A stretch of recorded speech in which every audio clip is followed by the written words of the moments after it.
युद्ध बंद विश्व ପାଇଁ ବଡ଼ ଆଶ୍ୱସ୍ତି ଆମେରିକା ଇରାନ ମଧ୍ୟରେ ସ୍ୱାକ୍ଷରିତ ହେଲା ଏମଓୟୁ ମଧ୍ୟପ୍ରାଚ୍ୟରେ ଦୀର୍ଘ ମାସ ଧରି ଚାଲିଥିବା ଉତ୍ତେଜନା ହ୍ରାସ ହେବ G7 ସମ୍ମିଳନୀ ଅବସରରେ ଆମେରିକା ରାଷ୍ଟ୍ରପତି ଡୋନାଲ୍ଡ ଟ୍ରମ୍ପ ଇରାନ ସହିତ ଏକ ଐତିହାସିକ 14 ସୂତ୍ରୀ ବୁଝାମଣା ପତ୍ର ସ୍ୱାକ୍ଷର କରିଛନ୍ତି ଏହାଦ୍ୱାରା ବିଶ୍ୱର ସବୁଠାରୁ ଗୁରୁତ୍ୱପୂର୍ଣ୍ଣ ସମୁଦ୍ର ପଥ ଷ୍ଟ୍ରେଟ୍ ଅଫ୍ ହର୍ମୁଜ ପୁଣି ଥରେ ସ୍ୱାଭାବିକ ହେବ राष्ट्रपति ट्रम्प यह चुक्ति को अत्यंत शक्तिशाली एवं कार्यदक्षता भित्तिक बोली वर्णना करिसेंति एही चुक्ति अनुसार ईरान केबे मध्य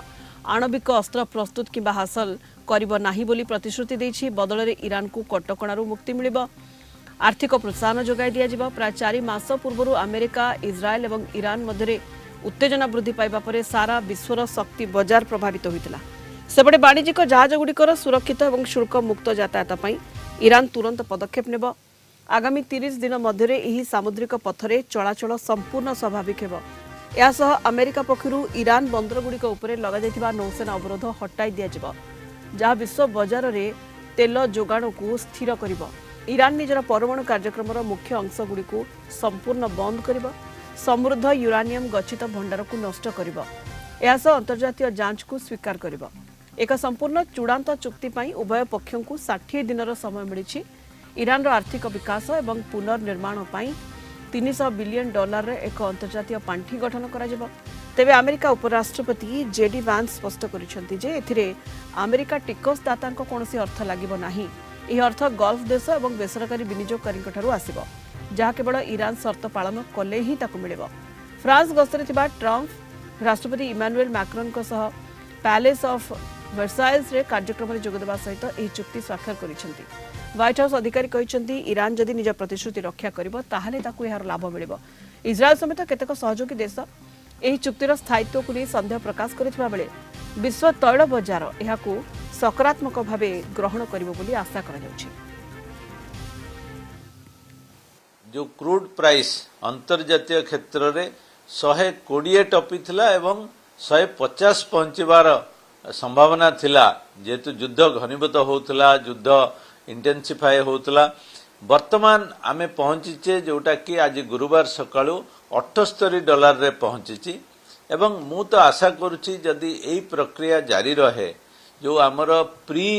ईरान अमेरिका वार जो प्राइस थिला $69 हुए तो ताठू मध्य कमी जाय पारे एवं ईरान पक्षरु जो अधिक सप्लाय तापर कटकणा हटिबो एवं हरमुज प्रोसेस दे जो शांति प्रस्ताव रे प्रावधान रही जे हरमुज गोटे इंटरनेशनल रूट रहिबो जोथि पई आमे जो उत्साह देखुचु सेटा बलवत्तर रहिबो एवं आमे आगरु मध्ये चर्चा करथिलु जे जेते बेले युद्ध इंटेंसिफाई होबो दाम बढ़िबो जेते बेले युद्धर परिस्थिति बा शांति प्रतिष्ठा आड़क जीव से दामटी कमिबो एटी भारत पई एटा बहुत इम्पोर्टेंट जे भारतर 85 ରୁ 90% तार रिक्वायरमेंट ऑफ पेट्रोलियम प्रोडक्ट्स जोटा कि इंपोर्ट होता है केवल 10-12% 14% ओएनजीसी ऑयल इंडिया एमाने तांकर देश भितरु जो एक्सप्लोरेशन रे बाहरी थाए तेणु एटा बहुत इम्पोर्टेंट रेलिवेंट एवं सारा अर्थनीति आमर अनेकांश रे आ उपरे डिपेंड करिथाए एवं जो क्रूड प्राइस $100 टपी जाइथिला आज आसी जाइछि $78 को एवं आहुरी कमिबार संभावना रही आ द्वारा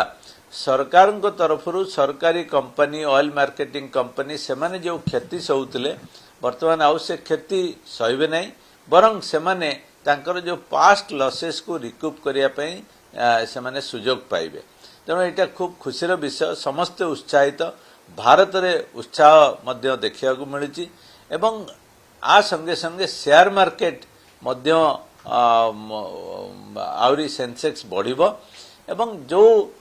पुराना स्थिति को फेरी आसीबो